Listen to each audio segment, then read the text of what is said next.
Yeah. So I get cornered sometimes. I mean, you've been cornered sometimes by people that just want to ask questions at you, like they're interviewing you. Yeah. So what's going on? Like right now, I get a million people that want to corner me and ask me UFC questions because the UFC just sold for some astronomical $4 billion whatever it is figure. Right. And so everybody wants to talk to me. What's it like with the new owners? It's like, oh, gotta go.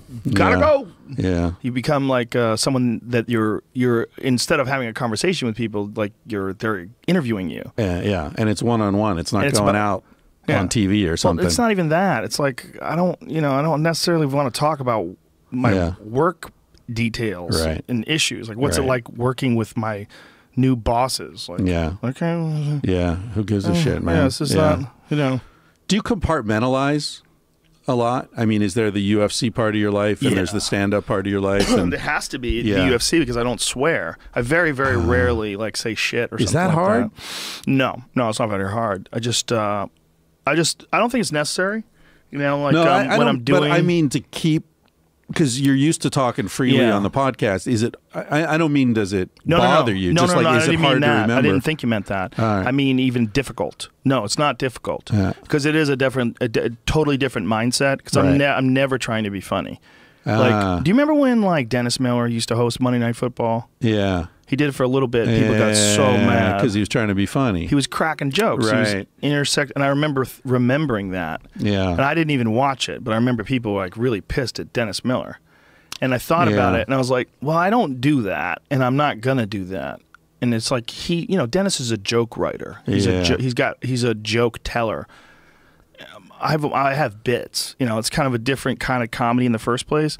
But then on top of that, it's like that thing that's going on to me doesn't require much of me. What it requires is me to explain things. Right. That's it. Right. So it doesn't require personality or flair or senses of humor or unique points of view unless I recognize something, like a pattern that's happening in a fight that allows the people at home to enjoy it more, and it allows the person who's fighting, the two people that are fighting, it represents them in an honorable way. Yeah. So that's my goal. That's all I'm trying to do when I'm there. I'm just trying to do my best to give justice to what I'm seeing and to honor. You do a great job of that. I mean, try. I'm not into UFC. I've started watching it since I've been hanging out with you, and I've gotten to know some of the personalities, and I've watched the whole Ronda Rousey thing and this guy, the Irish guy. Conor McGregor. Yeah. You fuck. Yeah. So it's pretty compelling. And I think you do a very good job of that. Your ego isn't in play at all. No, it can't be. Yeah, I try as much as possible. You're just reporting. Yeah, I try as much as possible to stay outside of it. I mean, I'm thinking because I want to. I mean, I'm constantly trying to stay on the ball, but at my best, I'm just doing it. It's like I have to be just tuned in, well rested, well fed, hyped up, ready to go. It's because it's a 6-hour thing, so I sit down for 6 hours. And oftentimes, it's always at least 10 fights.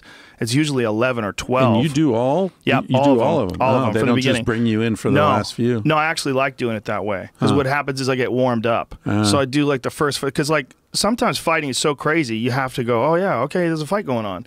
Like you're sitting in, I mean, even though I've done it, I've called at least 1,000 fights, probably closer to 2,000 fights. I don't know how many actual fights I've been in front of while doing commentary rather, but it's at least 1,000. Let's say it's probably like 1,500 or something. But even though that's the case, to this day, when one starts, I go, okay, this is a fight. This is what's going on. And by the 5th fight of the night, I'm totally in the groove, and I'm just laser focused, concentrating on the action, trying to pick the right words, trying to describe it in the right way, and trying to give that perspective to someone at home that might not be seeing something that I might be seeing. Yeah, well, especially all the wrestling, grappling techniques. That's and a big shit. part of it. Yeah, that's a big part of it. People are used to seeing boxing and they know what an uppercut is or a hook or whatever. But yeah, when they get on the ground, I have no idea what's going on. And you're talking about the arm bar and the, this and that. Yeah, that's the most difficult. Are you below the stage or are you? Yeah, so I'm you're looking up below. At it. Yeah, so it's do like you see what's going on 100%. the other side? Yeah. Oh, okay. Well, sometimes I don't see, like if the referee stands in front of me and then I have to look at monitors. Oh, you have a monitor. So I have two monitors in front of me that give me two completely different angles. Do you get splattered by sweat and blood and shit? I've had blood splatter on me before. Yeah, I've got it in my mouth before. one guy was talking to me and his nose was broken, and every time he was talking, it sprayed, and I felt some of it go on my lips. It's like, yikes. And you're like on Thank TV, God they live get tested. television. You Yeah. can't be like, cut, give me a fucking ride. No. I mean, he was talking to me, man. and blood was coming out of his mouth. Oh, Jesus. Yeah, I've gotten sprayed. But look, that's a easy part.